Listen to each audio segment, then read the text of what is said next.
Sun Life I hayochi ayotai Hama baro ba mark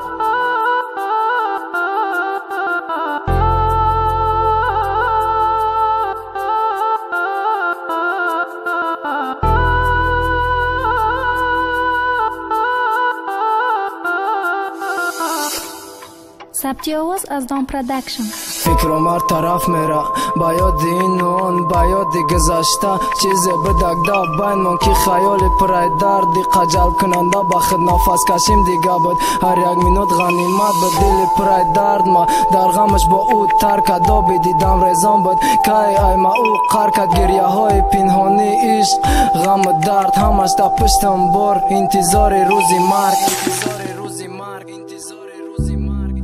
hayochi ayotai hama baro ba mark دوست داری همون چی میشه خاطره همون با درده hayochi برمی مرا نخورد مرا با درد غم قریب که ای دنیا بود چی با یه بار نمیگن آدم های دنیا برحمای بعدی رفتن سرخی چه سفیدی را ندیدای اگر انگوشتو بدی انگوشترین ما بدم اگر گریه میکدی خرسه کنندت نشیدم رفتار و اخلاق قول با هم دیگر ما میمانیم با جای بوی مود بوی سپیرنای دم شامم امرچی در رفته سکس خاموش صرفتای ترکت کردن ارام کمر ریال جانت برای روزی مر میگفتم ای خانم آزیدی دل ارزای پرشان خاطر فکرهای دور در پشی چشم و کفا پشواز گرفتم کارشید که ندیدی چی پینان میکنه درد ما بگن کسالی رگی روزی مر میگفتم ای خانم آزیدی دل ارزای پرشان خاطر فکرهای دور در پشی چشم و کفا پشواز گرفتم کارشید که ندیدی چی پینان میکنه درد ما بگن کسالی رگی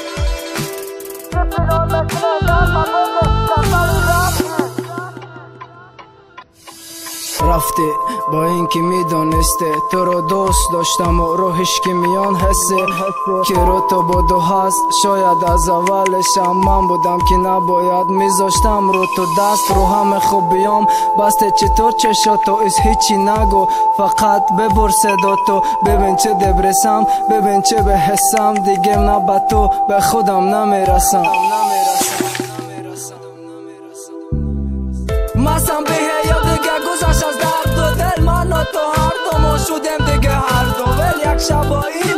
یک شب با اون هزار تا کثافت کاری داره به هر دومون من که از تو بیشتر بود هوشیم من که حتی اگه تو نباشیم چون دیگه مهم نیست باهاش باشی تو با کسی سری تر خوشحالم کن با یک خداحافظی راستی بگو بینم هنوزم تو باهاشی یا این بدبخت رفت خاطی داداشی ها خاطی همونایی که کدی تو بشن بدی همون بیچاره‌ای که تو دوریشون زدی آخه خیانت کدی با من تو چه تو اون حالا پایت میگفتم ما چه تو برو خوش باش باش ولی بدون که زود گذره این روزای خوش تو